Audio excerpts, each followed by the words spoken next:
De Valeria Fuertes, Omar Mariluz los acompañan. Hace un momento hablábamos justamente del incremento de precios de una serie de productos y cómo esto está afectando a las familias. Ojo, no solo en Perú, porque la inflación, el incremento de precios es un fenómeno a nivel global y muchos países se están viendo duramente golpeados. Y vamos a hablar de este tema y sobre todo las estrategias que deben implementar los gobiernos para poder proteger a las poblaciones más vulnerables, que son las de menos ingresos. Estamos con Lola Castro, representante del Programa Mundial de Alimentos para América Latina y el Caribe.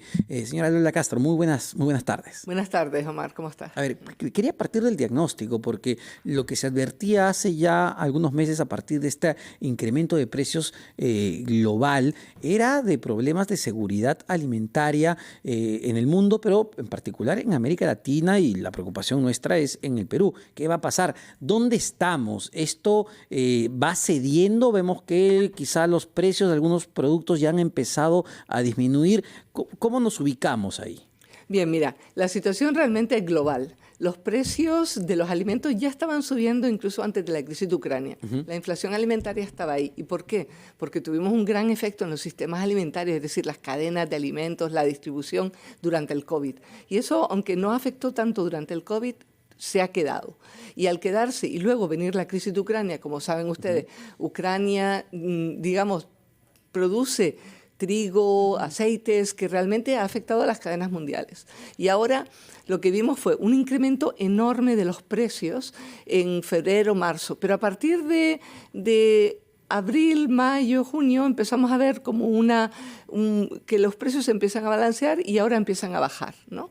Pero empiezan a bajar los precios mundiales, el índice mundial, sobre todo desde que se abre el puerto de Odesa y empieza a salir el trigo, el maíz, empieza a salir ya de ahí y se estabilizan los precios mundiales. Pero así, estabilizados, aún están 13 veces más altos que el año pasado este mismo mes. O sea que estamos hablando de una estabilización que es relativa.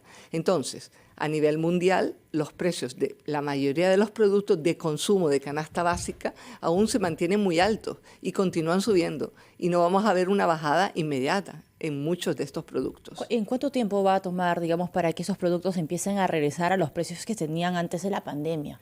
Mira, esto es una pregunta que no te puedo responder exactamente porque las fluctuaciones de precios de mercado va a depender ahora no solamente de estos productos que ya están saliendo a los mercados, pero tenemos también en el mundo, en este momento, unas sequías enormes en países de alta producción. ¿Cómo cuáles? Por ejemplo, India, y luego inundaciones enormes en Pakistán. Son países productores de trigo, productores de arroz, y ahí vamos a ver luego una subida de precios también del arroz, que no la habíamos visto tanto como del trigo y del maíz. Es decir, el panorama todavía en el corto plazo parece ser muy complicado para el bolsillo de las familias. Entonces, Extremadamente. en esa coyuntura, ¿qué tipo de políticas públicas deben tomar los gobiernos para, no solucionar el problema, que claramente no es solucionable al 100%, pero para paliar, para amortiguar ese golpe tan duro? Sí, mira, en Latinoamérica y el Caribe hemos visto además que toda la región se ha visto muy afectada. Sí. Y también sobre todo los países que importan muchos cereales o importan aceites, porque también el costo del transporte con el costo de los combustibles ha subido enormemente. 7 veces más cuesta mover una tonelada de comida que en el 2019 ahora. Por fletes, imagínense, o sea, ya también eso se acumula. Pero bueno, soluciones hay muchas. Mira, durante el COVID, en Latinoamérica y el Caribe, los gobiernos pusieron como 330 sistemas de protección social nuevos. Y realmente se amortiguó y se consiguió que la crisis no afectara tanto, sobre todo a las capas más pobres de la sociedad. Bueno, tenemos que ha habido un aumento de la pobreza en todo el continente y, como nos ha dicho la CEPAL, hemos retrocedido 27 años en el desarrollo en toda la región.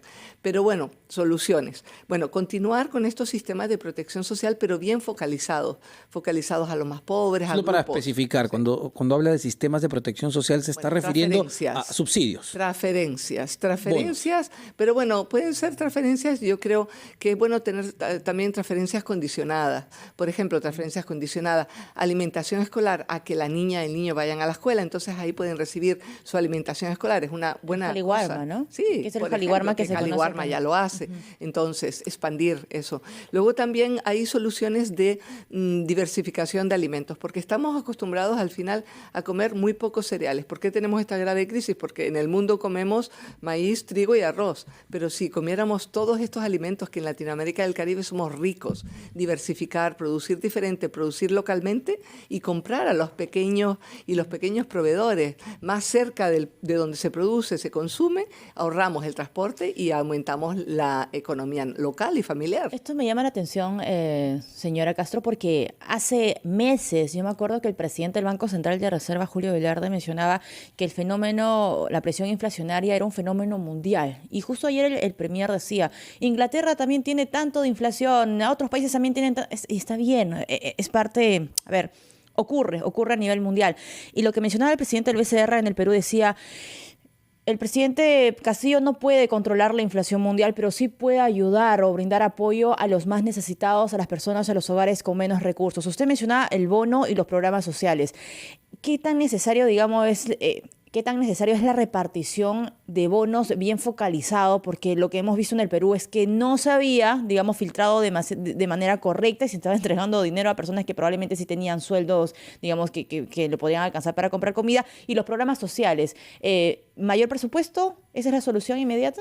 Bueno, eso es una de las cuestiones que son más importantes en la región, ¿no? Porque, claro, después del COVID, muchos gobiernos se quedan sin espacio fiscal, o digamos, para hablar claramente, sin presupuesto para aumentar sus proyectos sociales. Pero si hay países que tienen espacio fiscal, pues claro, en este momento es un buen momento para aumentar el número de personas y aumentar también la transferencia, porque claro, la transferencia que se da a las personas, condicional o no condicionada, debe estar ajustada al costo de la canasta básica, de alguna manera. Y es como Programa Mundial de Alimentos, ofrecemos apoyo técnico y otras actividades para ver cuánto cuesta la canasta básica, cuál debe ser la transferencia, a qué grupos. Y tiene que ser rápido, ¿no? Porque ¿hace cuánto tiempo, Omar, estamos hablando del bono alimentario y no hay ninguna respuesta por parte del gobierno? Y ese punto me parece importante, ¿no? Porque ¿qué pasa con un país en una coyuntura tan difícil que usted menciona, global, es verdad, pero nos afecta a los peruanos y a toda la región,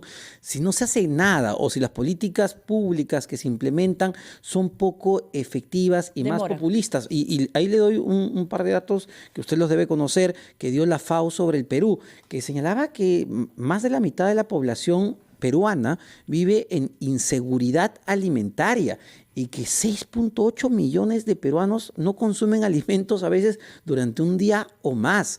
Es decir, ¿qué consecuencias trae eso para un país si es que no se hace nada a corto plazo?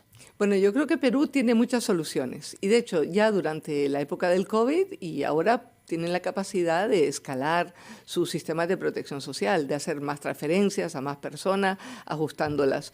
Ahora, con respecto a los números que mencionaste, hay una encuesta de el MIDIS, el MINAGRI y el PMA que tiene también los números nacionales del 2021 de inseguridad alimentaria. La inseguridad alimentaria nosotros como PMA la consideramos a veces moderada, que es que no comes toda la canasta básica todos los días o que tienes un problema de acceso a la canasta básica, y otra severa. Severa es cuando ya está ese asunto. No es 51% de la población que se va a la cama sin comer todos los días. Eso come no, mal quizá. Pero comen mal y eso es lo que hablamos. Hay que realmente fomentar, y eso es lo que les recomendamos a los gobiernos. Fomenten la producción local, los productos que se están perdiendo, locales, ancestrales, diversificados, para que la población, y esto es muy importante, tenemos una población en Latinoamérica y el Caribe que sufre no solo de desnutrición crónica, sino también de obesidad. Y ahí, ¿por qué? ¿Por qué hay gente obesa cuando realmente... ¿Por qué? Porque estamos comiendo comidas procesadas, estamos comiendo bebidas azucaradas. Entonces, esto es unas políticas que los gobiernos que tienen que implantar y leyes para asegurar que haya un mejor consumo de los alimentos y así también mejorar la seguridad alimentaria en general. Y realmente es posible. Y lo hemos visto Bueno, yo estaba viendo las estadísticas de Perú, que han alcanzado reducir la desnutrición crónica del 45% al 11%. Esos son, claro, políticas y leyes que han funcionado, que hay que continuar también. Eso, y el problema es cuando de repente las autoridades se cambian de manera constante y eso es un golpe que también podría afectar a este rubro. Muchísimas gracias, Lola Castro, representante del Programa Mundial de Alimentos para América Latina y el Caribe.